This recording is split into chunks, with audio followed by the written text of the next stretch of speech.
समस्त को नमस्कार मो चैनल तरफ समस्त को वेलकम ता सहित प्रियर मोर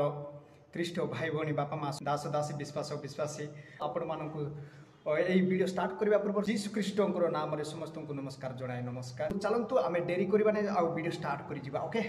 आपण मैंने समस्ते जानते आउ घाटुगुड़ा सभा गोसी सभा होसे मैंने निजे चिंताधारा रहा जे आउ गोसी सभा हेब बोली। तो यही भितर माँ घर टू आउ बाहर पाद काढ़ा पूर्व तुम मैंने भाभी तुम मैंने जानी आउ कौन पाई मु आउ घाटुगुड़ा सभार जाऊँगी। तो सही जो मैंने लक्ष्य रखी जाइछंती आउ से माने आउ घाटुगुड़ा पहुँचवा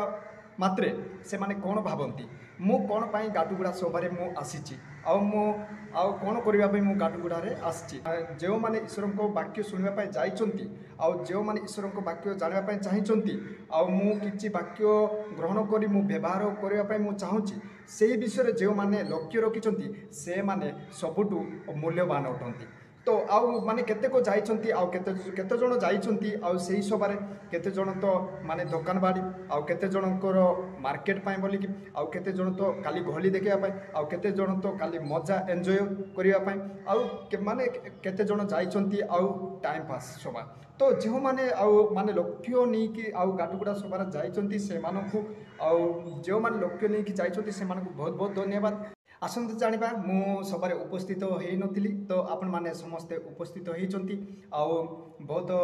प्रभु आशीर्वाद करंतु कहबा चाहे मु भी आउ माने आगामी आउ वर्ष रे मु सभा जेपरि कि मु अटेंड करबी सेति पई हमर समस्ते आपण माने समस्ते मो पई प्रार्थना करदेबे। तो फुलवाणी धर्मांचल उत्तर भारत मंडली बंदारी पास्टरेट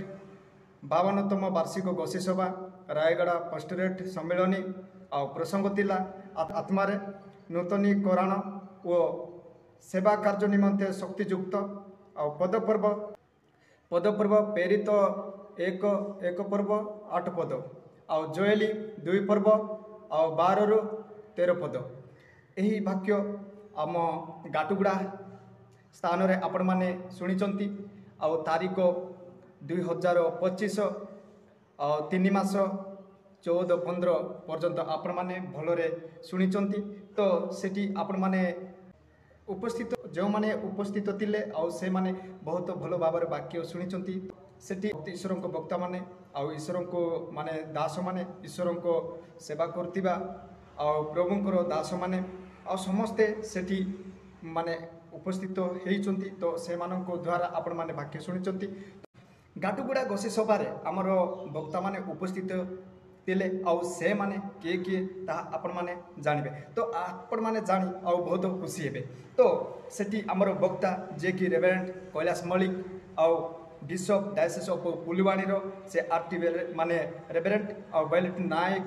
आउ रेवरेंट जे कि आमर बेस्ट फाइटर आउ बंदारी पास्टरेट आउ रेवरेंट चंद्रकांत नायक आउ एरिया कोऑर्डिनेटर आरपीयू आउ रेवरेंट माने हारामणि दिगा आउ प्रभुंकर दास आउ दासी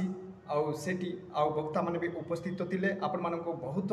माने भलो भाबरे वाक्य प्रचार करचंती आउ भलो भाबरे आपण माने भी सुनिचंती। तो प्रभु समस्त को आशीर्वाद करंतु आपण माने एही वाक्य सुनिथिबारु आउ एही वाक्य रे आपण माने जानथिबे माने आत्मारे नूतनीकरण ओ सेवा कार्य निमंते शक्तियुक्त यही पदपर्व थिला आमे बहुत भलरे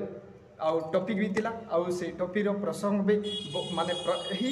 भलो प्रसंगटी थिला आपण माने भलो भाबरे आउ ध्यान भाबरे सुनिथिबे आउ जो माने ध्यान सुनिचंती से मानको आत्मा शांति हे जाइतिबो आउ जो माने माने ध्यान रे सुनि नथिबे माइंड एब्सेंट बॉडी प्रेजेंट सेही बोले आउ समस्तकर माइंड क्वार जाइतिबो से माने आउ एही वाक्यटी भलो भाबरे बुझी पार नथिबे आउ जो माने बुझिचंती जो माने सुनिचंती से माने से मानको पाई आउ आत्मार शांति ओटे आउ निजरो माने भैल्यू भी रखिंट आउ जो माने उपस्थित माने गोसी सभार जो माने घाटुगुड़ा जाइतिले से माने निजरो भैल्यू रखिंट आउ जाइतिबार मूल्य भी रखिंट से माने सेतिपाई आउ समस्त को नदी आउ जो माने भी शुणी ना से माने आउ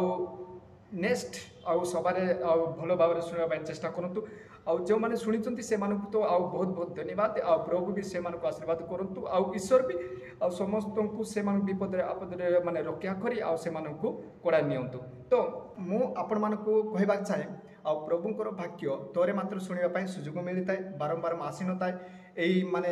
ଯେତେବେଳେ ଯେଉଁ ସମୟରେ ଶୁଣିବା ସେହି ସମୟରେ ଆମେ ଏସଏଫଟି ମାନେ ଗ୍ରହଣ କରିବା ଦରକାର। ଆଉ ଗ୍ରହଣ କରିବା ଦ୍ୱାରା ଆମେ ଗ୍ରହଣ କରିଲେ ଯାଇ ଆଉ ସେ ବାକ୍ୟର ମୂଲ୍ୟ ରହିବ। ଆଉ ମାନେ ଯେଉଁଟା ବାକ୍ୟ ଆମେ ଶୁଣିବା ଆଉ ସେଇ ବାକ୍ୟକୁ ଆମେ ପାଳନ କରିବା, ବ୍ୟବହାର ମାନେ କରିବା ଦ୍ୱାରା ଆମେ ମୂଲ୍ୟ ରହିବ ଆମର ପ୍ରଭୁଙ୍କର ବାକ୍ୟ ଶୁଣିଲୁ ବୋଲି। ପ୍ରଭୁଙ୍କର ବାକ୍ୟ ଯେଉଁମାନେ ଶୁଣିଛନ୍ତି ସେମାନଙ୍କ ପାଖରେ ଆଉ ସବୁ କିଛି ମାନେ ଆତ୍ମାର ପରିପୂର୍ଣ୍ଣ ହୋଇଥାଏ। ମାନେ ଯେଉଁ ପ୍ରଭୁଙ୍କର ଦାସ ଯେଉଁ ବାକ୍ୟ କହିଲେ ସେ ବାକ୍ୟ ଯେଉଁମାନେ ଶୁଣିକି ସେମାନେ ଆତ୍ମାରେ ଗ୍ରହଣ କରିଛନ୍ତି ଆଉ ସେମାନେ ଆଉ ତାଙ୍କର ଯେକୌଣସି ବିପଦ ଆସୁ ସେମାନଙ୍କୁ ପ୍ରଭୁ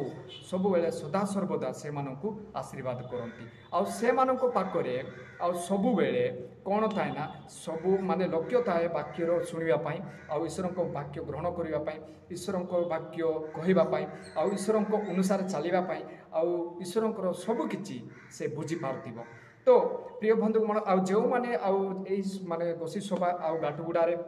ଯାଇନଥିଲେ ଆଉ ସେମାନେ ଆଉ ଆଗାମୀ ଆଉ ଗୋଷୀ ସଭାରେ ଆପଣମାନେ ବି ଉପସ୍ଥିତ ହେବେ। ଆଉ ସମସ୍ତେ ମୁଁ ଅନୁରୋଧ କରେ ତ ଏହି ସଭାରେ ଆଉ ଯେଉଁମାନେ ଉପସ୍ଥିତ ହେଇନଥିଲେ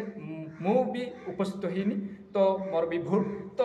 ଏହିପରି ଆଉ ପ୍ରଭୁ ଆଉ ଗୋଷୀ ସଭା ଆଉ ଖ୍ରୀଷ୍ଟ ସଭା ଆଉ ସମସ୍ତଙ୍କ ପାଇଁ ମହାସଭା ଆଉ ମହା ଉତ୍ସବ ସଭା ମାନେ ବିଭିନ୍ନ ପ୍ରକାର ସଭା ଗୁଡ଼ାକ ଅଛି। ଆଉ ସମସ୍ତେ ଯାଆନ୍ତୁ ଆଉ ଈଶ୍ୱରଙ୍କ ବାକ୍ୟ ଶୁଣି ଗ୍ରହଣ କରନ୍ତୁ ଆଉ ଈଶ୍ୱରଙ୍କ ପଥରେ ଯାଆନ୍ତୁ, ଆତ୍ମାର ରକ୍ଷା ପାଇବ। ତ ପ୍ରଭୁ ଆମମାନଙ୍କୁ ଜୀବନ ଦେଇଛନ୍ତି, ସେ ଜୀବନକୁ ବଞ୍ଚିବା ଆମର ଦାୟିତ୍ୱ। ଏଥିରେ ମୁଁ ରହିଲେ ଆମେ